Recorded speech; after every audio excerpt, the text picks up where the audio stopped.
7 decades since the Dead Sea Scrolls were discovered, around 80 new fragments of the ancient texts have been revealed to the public. Portions of the Dead Sea Scrolls are here at DC's Museum of the Bible, removing all obscurity and open for all to see. For 70 years, the most studied manuscripts on Earth kept something hidden. Not because anyone concealed it, because nobody thought to look. Every generation of scholars arrived carrying the same question. What is written here? What do these texts actually say? It felt like the only question that could possibly matter, and for 7 decades it absorbed almost every hour of effort the field had to give. Nobody asked the other one, the simpler one, what are they made of? Then, in a laboratory at Tel Aviv University, a molecular biologist named Oded Rekavi coaxed ancient genetic material out of a pinch of dust that had fallen from a single fragment, ran the sequence, and went very still. The animal that supplied that skin could not have lived within reach of the cave where the fragment was found. Not for a year, not for a week, not for a single afternoon.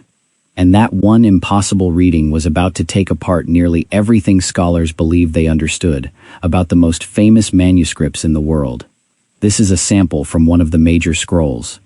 We hold 5 of them here. The preservation is remarkable, considering where they spent 2,000 years. To understand why a single line of sequencing data mattered that much, you have to go back to the beginning, to a hillside above the Dead Sea, and a boy who had lost a goat. Something breaking in the dark. In 1947, a young Bedouin shepherd named Muhammad ed-Dib was working the cliffs near the northwestern shore of the Dead Sea, looking for an animal that had wandered off his herd. He came to the narrow mouth of a cave in the rock face. He picked up a stone and threw it inside, hoping to startle the goat back into the open. Instead, he heard pottery break. He climbed in. Inside were tall clay jars, sealed and standing upright, some of them still intact after centuries in the dry air. Inside the jars were rolls of leather, wrapped carefully in linen cloth. He had no idea what he was holding. For a while, neither did anyone else. What that stone opened would become the defining archaeological find of the 20th century. The oldest biblical manuscripts anyone has ever laid hands on, some of them written more than 2,000 years ago, in a language and a script that had gone quiet long before the modern world was built on top of it. Between 1947 and 1956, searches in the surrounding cliffs recovered roughly 25,000 fragments, representing close to 1,000 separate manuscripts, pulled from 11 caves clustered around the ruins at Qumran. Among them were the earliest known copies of Genesis, of Isaiah, of the Psalms. Alongside those sat rulebooks for a religious community, collections of hymns, and visions of a coming end of the world. The texts spanned roughly 250 BCE to 68 CE, which is to say they covered the single most turbulent stretch in the history of Judaism, and the exact window in which the earliest Christian movement first took shape. Sealed in jars, in caves, in one of the driest places on the planet, these documents had outlasted the Second Temple, outlasted Rome, outlasted every empire that rose and fell in the 2,000 years of daylight above them. But when scholars finally unrolled them, the scrolls did not hand over answers, they handed over problems. Where had all of this come from? Who wrote it, and copied it, and cared for it? And why did it end up in this specific stretch of cliff, in this specific desert, and nowhere else? For most of those 70 years, the field believed it had solved that. It had not. The story everyone agreed on. Researchers from institutions across the world went over these fragments with the only instruments available to them, which were their eyes, their training, and decades of accumulated instinct. They compared handwriting stroke by stroke, looking for the same scribal hand appearing across separate pieces. They studied the color of the parchment, its thickness, the way light passed through it, hoping to match fragments back to a shared source animal. They cross-referenced language, theology, calendar systems, literary structure, anything that might resolve 25,000 scraps into something like a coherent whole.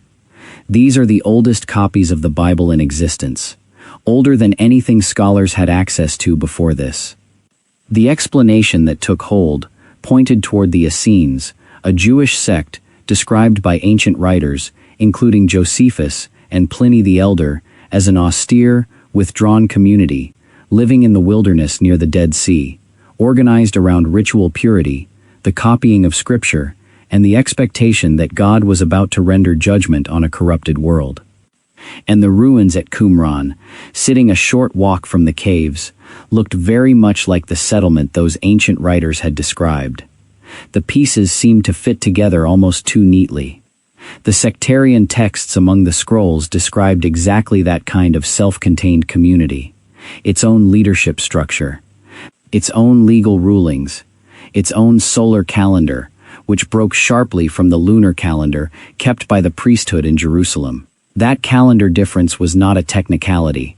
It meant this community observed the festivals on different days than the temple did, which amounted to a standing declaration that the religious establishment had lost its way. The apocalyptic writings carried the same charge. The War Scroll, which lays out a final cosmic battle between what it calls the sons of light and the sons of darkness, reads precisely like something a breakaway movement would produce, to make sense of its own exile from ordinary Jewish life. So the reconstruction wrote itself. The Essenes lived at Qumran. They copied scripture there, and when Rome crushed the Jewish revolt around 68 CE and came up the valley toward them, they hid their library in the caves above the settlement, expecting to come back for it. For decades, that was the accepted account. It was taught in seminaries. It anchored museum exhibitions on 4 continents. It was repeated in documentary after documentary, until it stopped sounding like a hypothesis and started sounding like a fact. The Dead Sea Scrolls were one sect's private collection. Case closed. Nothing left to argue about. Stay with this, because everything you just heard is about to come apart at the seams. The seams that never held. The Essene explanation held the field for 70 years. Underneath it, quietly, the problems kept accumulating. They were not small problems. They were simply problems the available tools could not resolve, and a discipline learns to live alongside anything it cannot measure. Start with the variation. The scrolls contain different versions of the same biblical books, sitting in the same caves, sometimes recovered from the same jar.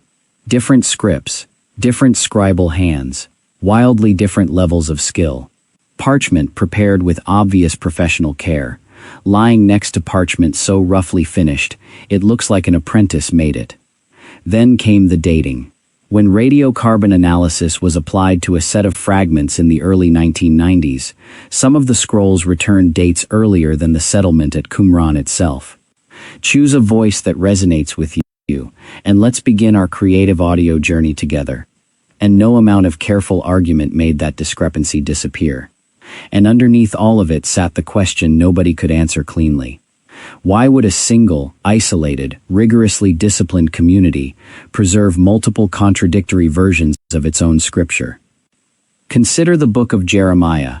The scrolls contain 2 substantially different editions of it, one considerably longer than the other, with whole passages present in one and absent in the other, and the chapters arranged in a different order.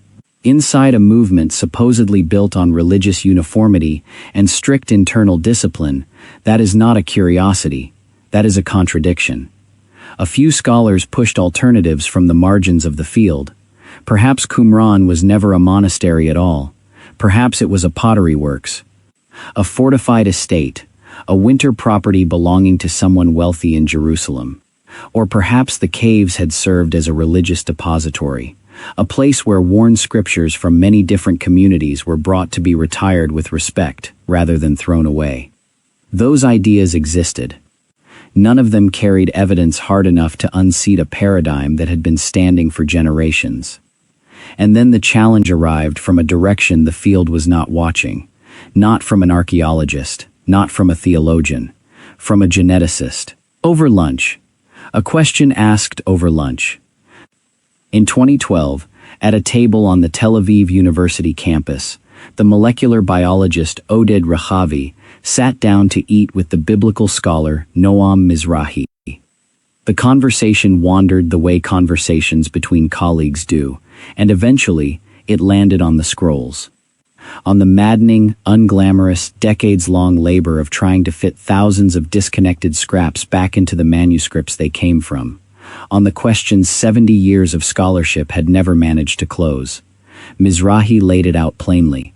25,000 fragments. No titles, no page numbers, no index.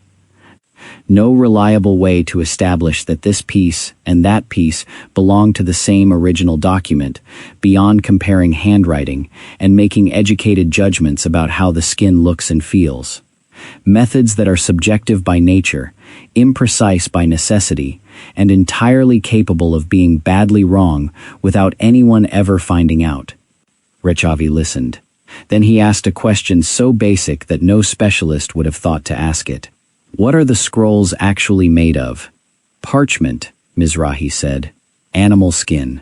Rechavi stopped for a moment. Parchment has DNA. That sentence opened a line of inquiry that had been available the entire time and that nobody had pursued.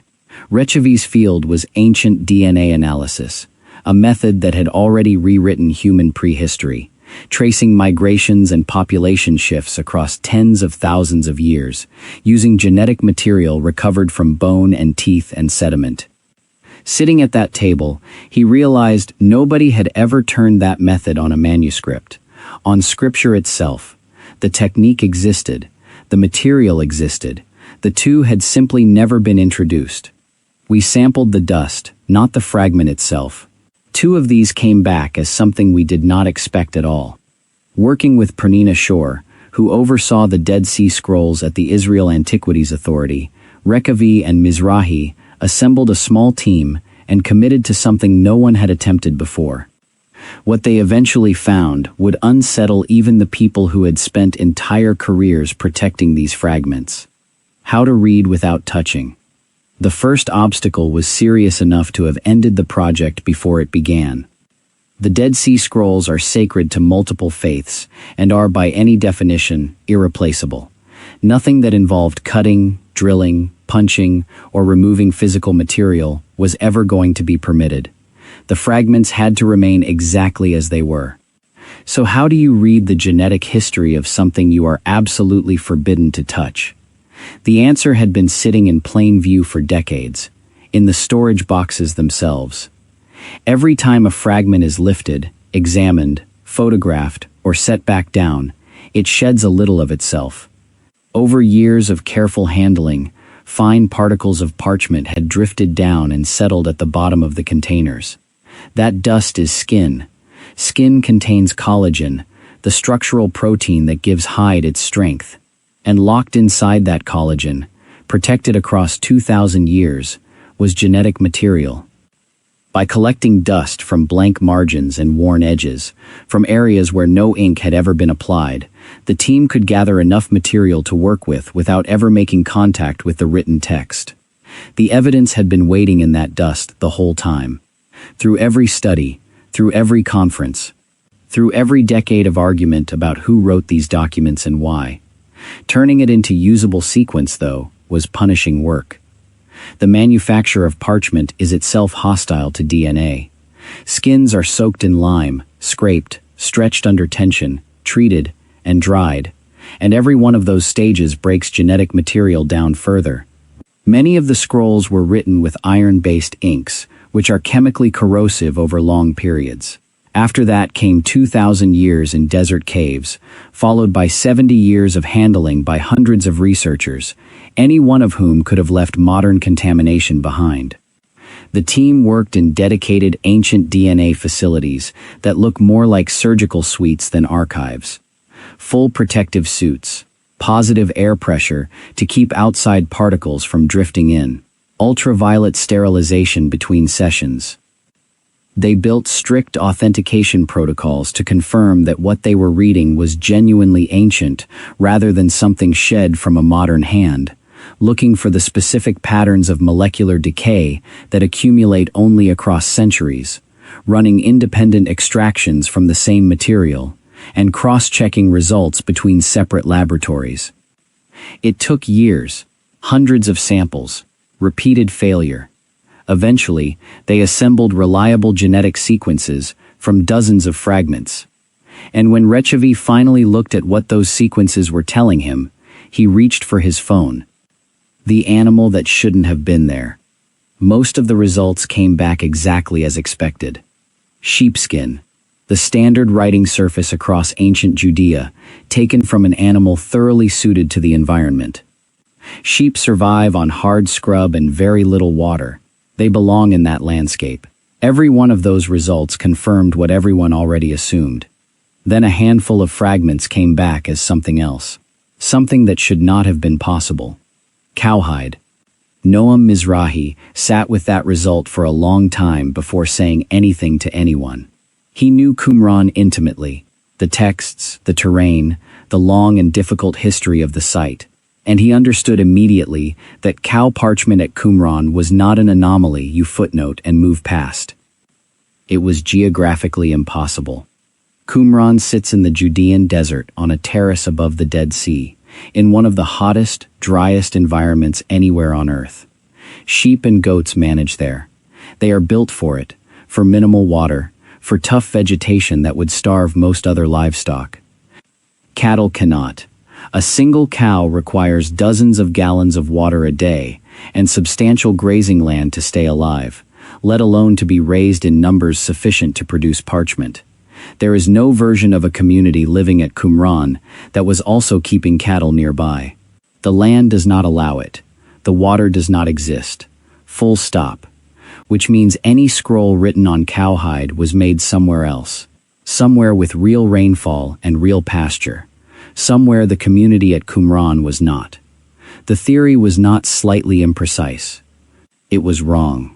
Wrong in a way that a single cow made impossible to argue with. When the finding reached Pernina Shore, at the Israel Antiquities Authority, she stopped and read it again. She had spent her career as the custodian of these fragments. She knew the dust at the bottom of those storage boxes, the way most people know the rooms of their own house. She went through it twice, slowly, to be certain she had understood it correctly. She has described the feeling as the floor shifting underneath her. Because this was not only a challenge to one theory about one sect, it went to the entire framework scholars had built for understanding what the Dead Sea Scrolls even are. And the cowhide was not distributed at random across the collection, which would have been strange enough by itself. It clustered around particular texts, around particular versions of particular books, which is exactly where the genetics get stranger. Signatures hidden in the skin. Here is what the team could suddenly do that nobody before them had ever been able to do. By comparing genetic markers across separate parchment samples, they could establish whether two fragments had come from the same individual animal. Two pieces cut from one sheep carry nearly identical mitochondrial DNA, the genetic signature passed down the maternal line. Two pieces from different sheep do not. For 70 years, joining fragment to fragment had rested on trained judgment and educated guesswork. Now there was physical evidence written into the material itself. Fingerprints, effectively. Take Jeremiah, which had been an open argument for decades. Two dramatically different editions of that book survive among the scrolls. One is longer and closely resembles the Hebrew Bible read today, with its chapters in the familiar sequence. The other is noticeably shorter, missing entire sections, with its chapters arranged in a different order altogether. Before 1947, the earliest Hebrew manuscripts of these books available to anyone dated to roughly 1000 CE. So when two competing editions surfaced from a cave, more than a millennium older than anything on record, scholars argued endlessly about what the difference meant. An early draft, a later theological revision, a scribe working from a damaged copy. The DNA offered something the arguing never could, a physical answer. The shorter edition of Jeremiah was written on cowhide. The longer one was written on sheepskin. Different animals. Which points strongly toward different regions. Which means these were almost certainly not two copies, drifting slowly apart from one shared original. They appear to be two separate textual traditions, developed independently, in two different communities, in two different parts of ancient Judea. Read that again, because it matters. Two communities, two Bibles, sitting in the same cave. The team ran the same analysis on the Songs of the Sabbath Sacrifice, a liturgical text describing angelic worship in a heavenly temple, copies of which have been found both at Qumran and at Masada, the mountaintop fortress where Jewish rebels made their last stand against Rome in 73 CE. The genetic results showed that multiple Qumran fragments of that same text came from entirely unrelated animals. This was not a document guarded by one closed community. It was popular, widely copied, produced independently in more than one place. Then came the kinship analysis, which added a further layer. By examining nuclear DNA markers, researchers could in some cases identify parchments made from closely related animals, siblings, members of the same flock, and clusters of related animals, point toward specific production centers, places where several scrolls were evidently made from locally sourced skins within a fairly narrow window of time. Here is the detail that mattered most. Some of those tight family clusters, clearly produced together, turned up mixed in among fragments that showed no genetic relationship at all. Different animals, different flocks, in all likelihood different regions, resting side by side in the same cave. This was never a collection that grew outward from one central copying room. The evidence suggests it was assembled from multiple points of origin, representing multiple communities spread across the region, over decades, and quite possibly across centuries. The single library theory did not merely develop a crack. It came apart entirely. A desert full of voices. Here is what all of it actually means. If these scrolls really had come from one isolated sect at Qumran, their diversity would make almost no sense. Why would a disciplined community preserve competing editions of its own scripture? Why keep texts arguing for theological positions it explicitly rejected, rather than simply not copying them?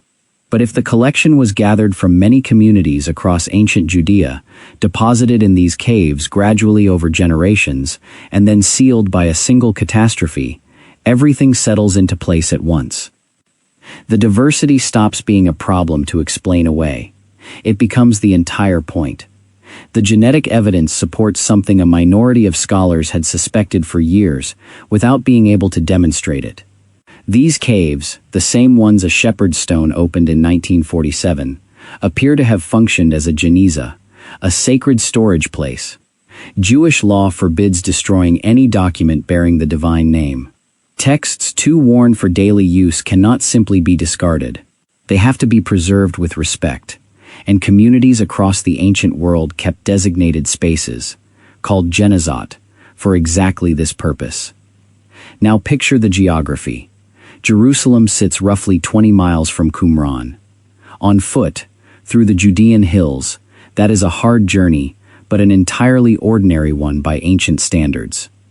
When Rome laid siege to the city between 68 and 70 CE, people fleeing that destruction may well have carried whatever sacred texts they could rescue out into the desert, adding them to material other communities had already been depositing there for generations.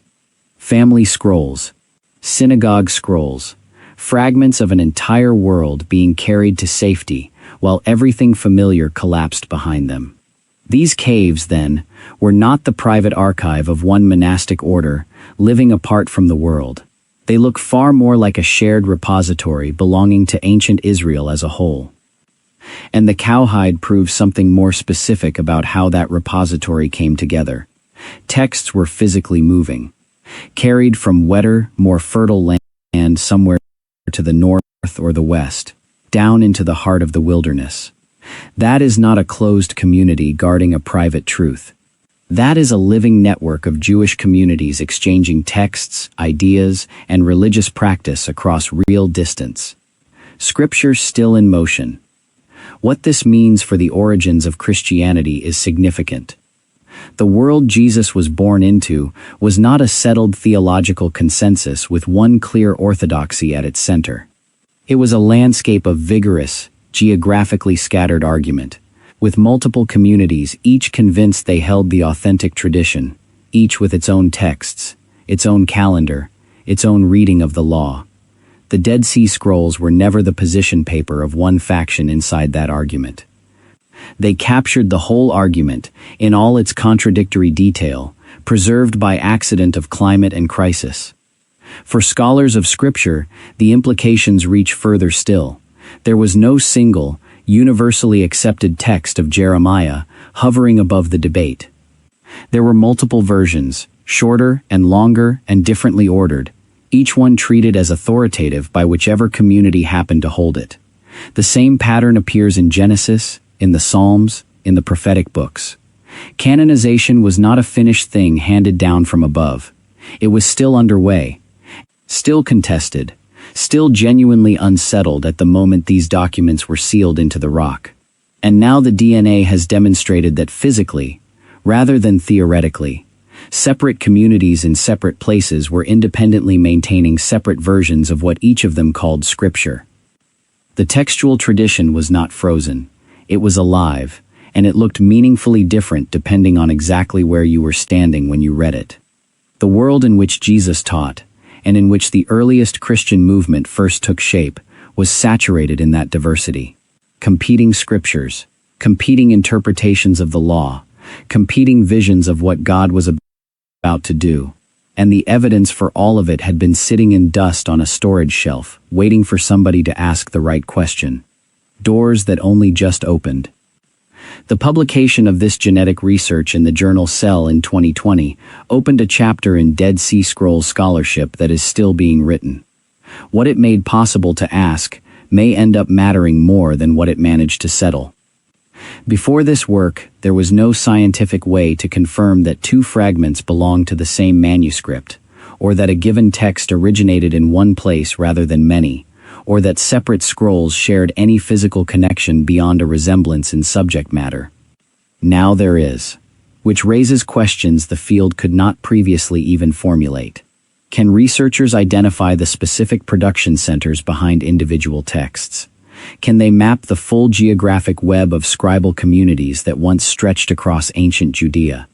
Can they trace, in physical detail, how a textual tradition moved from one region to another, across decades or centuries? Teams are already working on it, expanding DNA analysis to a much larger set of fragments, pairing that genetic data with multispectral imaging capable of recovering writing invisible to the naked eye, building reference databases of ancient animal DNA drawn from across the Near East. The goal is a map precise enough that a single fragment could indicate roughly where in the ancient world the animal behind its parchment once grazed. The work of reading the Dead Sea Scrolls, in other words, is not finished. In many ways, it is only now beginning. What the hide remembers.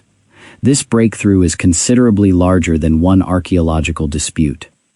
For 70 years, dedicated scholars examined these texts with every tool they had. They deciphered ancient scripts letter by letter. They translated obscure and difficult dialects. They reconstructed pages that 2,000 years had reduced to confetti.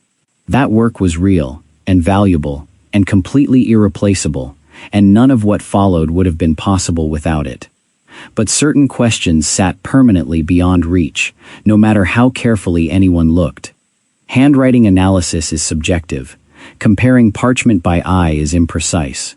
Textual criticism can identify patterns in the writing, but it cannot always prove whether those patterns came from one community or from a dozen scattered across a region. Molecular biology offered a different route in, one nobody had thought to try before that lunch conversation. By reading the genetic information locked inside the material these sacred texts were written on, researchers answered questions that had looked permanently unanswerable. And what turned up was bigger than anything they had gone looking for. The Dead Sea Scrolls are not the manifesto of one radical sect hiding from Rome in the desert. On the evidence now available, they are the accumulated sacred literature of ancient Israel itself, gathered piece by piece over generations, diverse, contested, messily, recognizably human in its contradictions. Multiple voices, multiple communities, multiple versions of the Bible, each one carried into a cave by someone watching their world end around them. We know any of this only because scientists finally learned to read a story that was never written in the ink on the surface, but in the DNA of the animals whose skins carried that ink safely through 2,000 years of silence. In 1947, a shepherd's stone broke a clay jar and let an ancient world speak again. In 2020, a geneticist sequenced DNA from dust at the bottom of a storage box. The shepherd opened the door. The scientist finally heard what had been waiting behind it. If a single lunch conversation quietly rewriting the history of Scripture is the kind of story that grabs you, subscribe and stay close, because we are only just getting started.